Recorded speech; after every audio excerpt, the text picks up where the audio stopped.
Hey guys, Jose Medrano here from NYCFC's digital team. We're trying something a little different today, bringing you guys more of a long-form podcast-style conversation. Let us know if you like it. If you do, we'll keep them coming. Today we've got Ben Sweat here. Ben, how's it going, man? It's going good, man. It's going really well. How's your off-season been? Off-season's been really good. It's been a long off-season. We're starting a little later this preseason, which is fine. It gives us a little more downtime. But it's been good. Just been back and forth with Florida with my wife, and just enjoying some cold weather and some warm weather mixed in.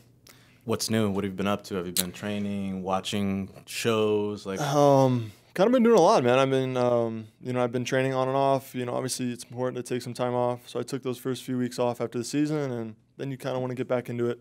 Doing some light stuff. Just to take care of yourself. Just being a good pro, and yoga's a big thing I've been doing.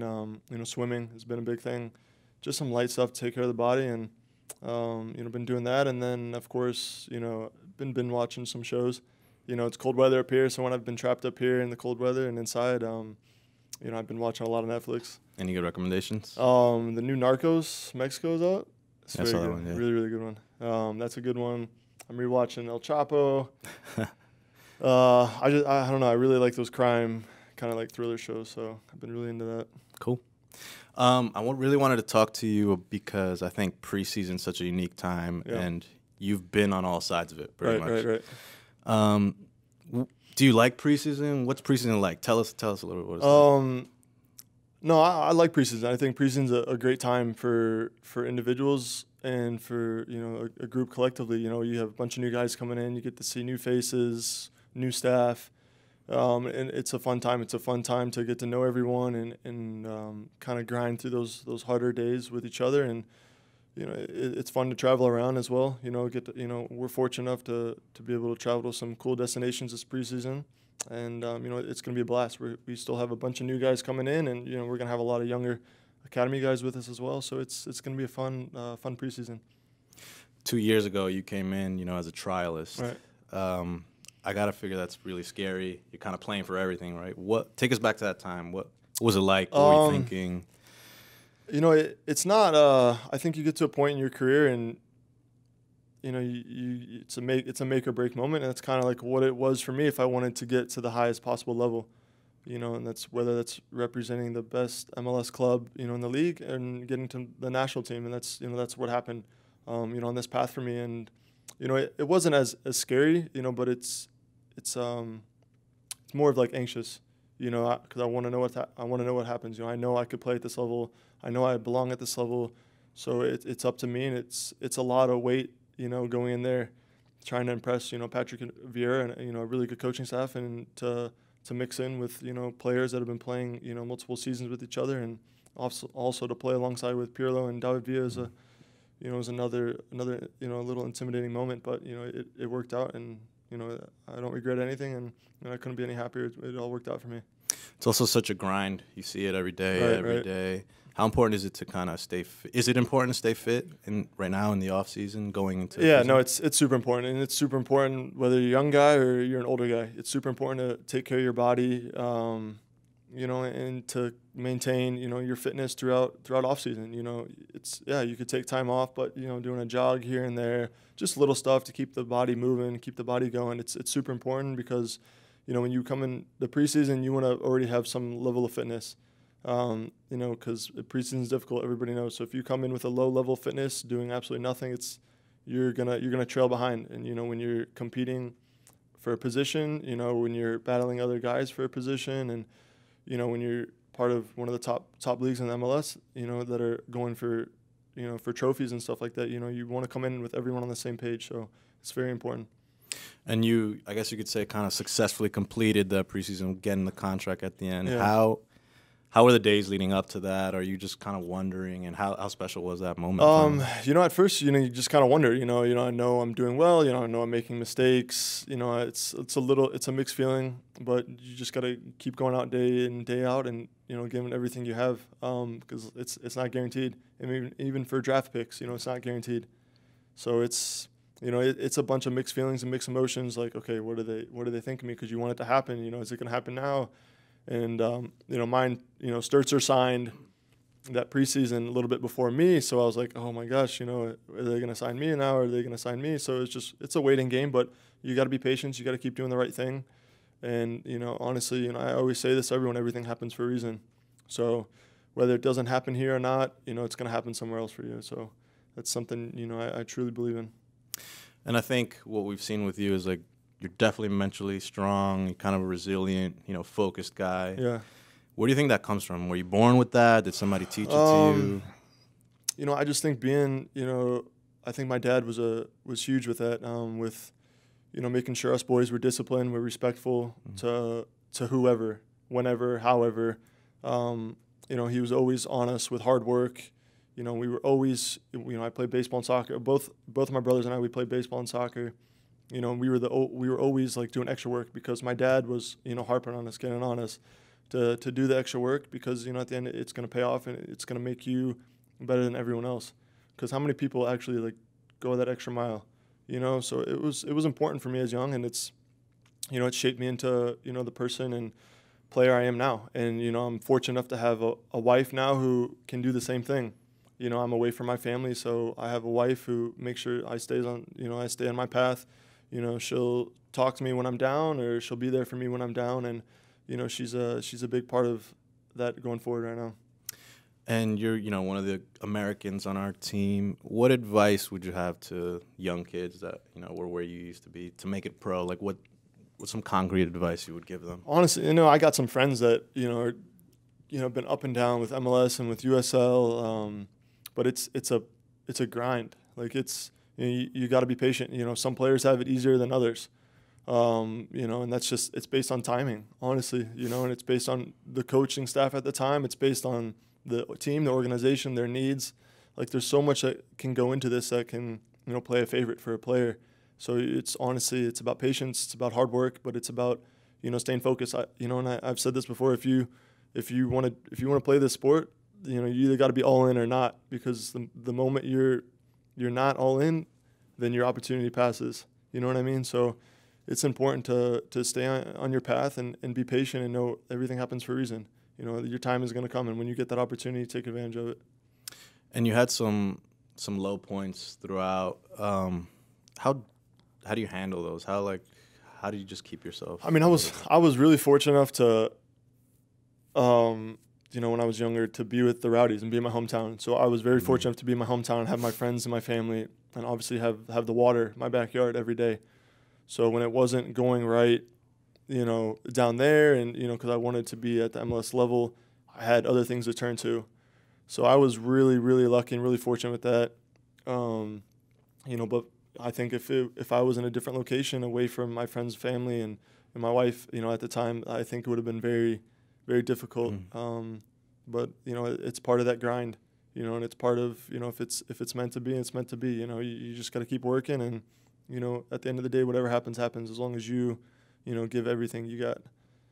I truly believe in that. And you mentioned the water there. Is Yeah, that one right. of the things that, like, we know you like fishing. Yeah. Is that a big thing that helps you out? Or Huge thing, yeah. I mean, you know, and I joke about this sometimes, but off season for me is not so much of an off season, because I'm either up at, you know, 5:30 in the morning going to work out, or I'm up at, you know, 5:30 in the morning to go fishing.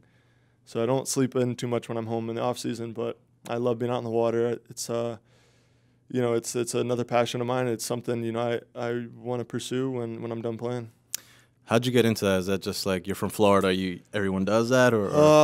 You know, there's obviously different levels of it, and, you know, people do it for fun and relaxing, and then people do it for the competitive, you know, professionalism of it. And, you know, I was fortunate to start young, where I wanted to learn and figure out, you know, my area, you know, from St. Pete all the way up to Newport Richey, you know, all inside Tampa Bay. I wanted to figure out the water. I wanted to learn about, you know, catching this species this time of year. There's so many variables. People can go out and you could throw out anything in the water and sit there and wait.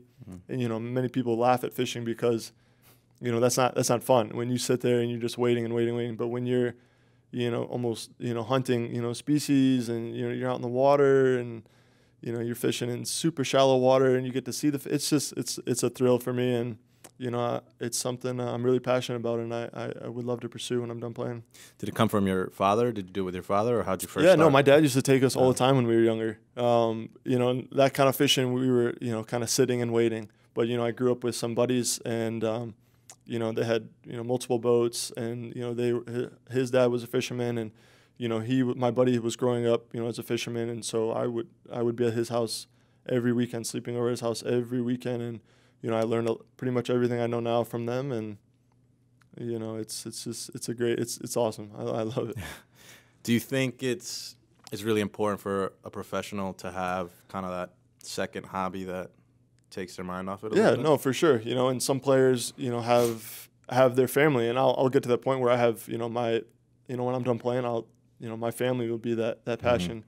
But I think it's very important for some players to have, something else, whether it's golfing, traveling, some other passion. I think it makes and breaks, a lot of players later in their career, because they get tired mentally and physically. And when you're just going for so many years, and you don't really have much to turn to besides, playing soccer, coming home, it really can drain on you. And you've been away from the water a little bit, living in New York. What are some things you do like about New York, and maybe some things you might not like? I tell my wife every time we go in the city, we get excited. I think it's just one of those places, Manhattan. It's unbelievable. Like, there's nothing like it in the world. Mm-hmm. You go down there, and there's new coffee shops, new restaurants, every corner. Like, there's just so much to do. And out Florida, we don't have anything like that. Like, a metropolitan for us is like, half a dozen, high rises. It's not anything. So to be in the biggest city, it's pretty fun. It's pretty cool. We love going out to the Hamptons. That's something we enjoy, obviously, because the water out there, the beach, kind of lifestyles out there. So we can make it work. We can kind of bring a little bit of our lifestyle from Florida up here in certain parts of the year. Nice. And you mentioned your wife. You had a big milestone this past year. You got married. Got married June 10th, yeah. Everyone loves a love story. So could you tell us how you guys met? So it's funny, actually. So we went to high school together. We went to junior year prom, and that was it. We went to prom, and that was it. We didn't talk to each other after that. It was really strange. We went on senior year, didn't talk to each other. We went to she went to UCF, I went to USF, so University of Central Florida and South Florida. So we were rivals, but she was with a boyfriend. She probably had a boyfriend for 4 or 5 years. And then I was drafted to Columbus, and we had a World Cup break in 2014, so I got to go home. And somehow, some way, like, my best friend at the time and her best friend at the time kind of just, like, passed numbers along, and we met for lunch, and that was it. Just kind of sealed the deal. And wow. Yeah. So it was a break in between there. You guys... Yeah. June 10th. Yeah. Really? June 10th of 2014. So that's why we got married June 10th. Nice. This past year, 2018, yeah. And obviously she's a really important person, it sounds like, now to like help you. Yeah, she's super important. She's a really independent woman. She's super driven, just like me. So it's good to have that, in my background, and when I get to go home at the end of the day, to have that there. Cool, man. I want to change the subject a little bit, talk about the locker room. We have such a diverse locker room. Right. What is it like, having guys from all the countries? What is it like in there? It's cool, man. I've experienced the different cultures since college. In college, we probably had 15 to 20 different, countries every season I was there. That was something huge from my college coach, George Kiefer, at the time. So I've been a part of, a diverse locker room since, 2010. So it's really cool. It's a fun experience. You get to see different personalities, the different vibes, the different lifestyles, obviously different music, different tastes for food. Yeah, so it's, it just makes me a little more cultured, and, allows me to be a little more open, with everything. So it's really cool, and it's been a great experience. I'm sure it translates onto the pitch too, right? Different style of playing, right, all that. Right. Do you learn a lot too from that? that? No, of course. You have like your South American flair. You have European players that come in with, smarter tactically, and then obviously you have American players who are known for, athleticism, working hard. So you mesh all that together, and we give some of that to European players. We give that to some of the South American. We all, switch and give each other, certain styles, and it's that's why we're a top team every year.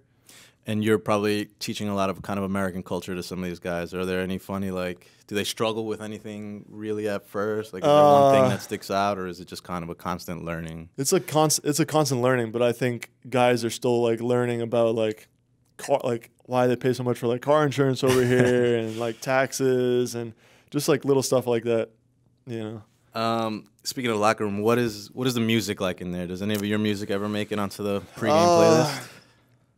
I'm pretty low key with my music. You know, if there's a couple guys around, I might sneak my tunes on. You know, I listen to a lot of reggae, a lot of Revolution, like Iration, Sublime, and that kind of stuff. Wow. So normally it's hip hop that's playing, so that's kind of the mass majority. So my music's kind of just in the background there. Have you picked up some of it though and taken it? Yeah, of course. I got a playlist on my Spotify with some hip hop. Who dominates? Who's like the DJ in the locker room? Or do we take turns? I think there's turns. Yeah. I think Seb will put his playlist on. Obviously, Jonathan, Lewis, probably both of them. Cool. You're one of the vets on this team now, pretty much. Do you see your role changing in any way this year? Oh, I mean, it's my third year here, you know, and I was my second year last year, so I was already starting to feel a little more leadership last year, and I think I need to take that and expect a little more this year. And you know, with guys leaving and some new guys coming in, you know, I have to put that on my back, that I have to, you know, be a leader and show these guys what this club's all about, along with the other half a dozen older guys, you know, in the locker room. So it's super important, and you know, I'm all for it, and you know, I'm here to help younger guys because I've been through every situation or scenario, so you know, I can really relate. What are some of the goals for yourself and the club this year? What does a successful 2019 season? I mean, we got to win something. You know, every year we make it the playoffs, obviously, but you know, we need to, whether it's Open Cup or whether that's MLS playoffs in the year, we have to compete. We have to win. You know, I think we have to have a complete season. You know, we started the season so hot. With the coaching change, we were still so hot, and then we kind of went down a little bit. So I think we need to find a better balance this year. And, you know, if we're going to be a top team, we have to be a top team home and away. You know, that's super, super important for us. You know, I don't think our away record was that good last year. You know, and it's really important, especially towards the end of the year when teams and players are getting tired. Those away points are super important. So I think that's something we have to focus on this year. And how important is it for you on the back line to know that everyone's coming back next year? And how much does that help you guys? It's huge. It's huge for us. You know, we don't leave off on any. You know, we leave off where we started. You know, we have everybody. We'll probably bring in one or maybe two more defenders, but we have the same goalkeepers, the same back line. So that's huge because you don't want to change out. You barely want to change out your goalkeeper, and you barely want to change out your defense. So it's really important that we have that. I want to end on something a little fun, some superlatives. I'll give you a kind of a category, and you tell me who on our team is that person. All right. Class clown. Class clown. I'd have to say Jonathan Lewis on both sides of it, making jokes and getting made fun of. Teacher's pet. Oh, man. Teacher's pet. I'd have to say Jeff Caldwell. Why? He's just always. It's just, I don't know. It's just front of the line. He's just right there. Yeah, front of the line. Most talkative. Most talkative. Jonathan Lewis, for sure. He's gonna be on a lot of these, I think. Best style. Best style. I'm gonna have to give that to Seb. Seba's got a good style. Worst style. Worst style. Oh man, you're gonna get me in trouble with these ones.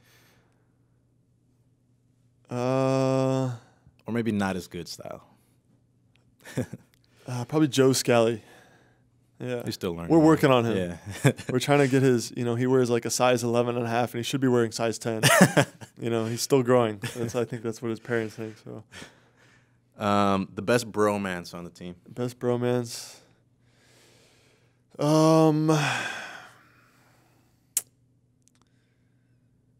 That's tough. It's difficult. Are there a few, or Oh, we just lost. We lost some guys. You know what I mean? Who's your like best bro on the team? I love Brad. You know, Brad's a good guy. I love Sean. I love Seba. Best bromance though, I'd have to say. How about in your time here?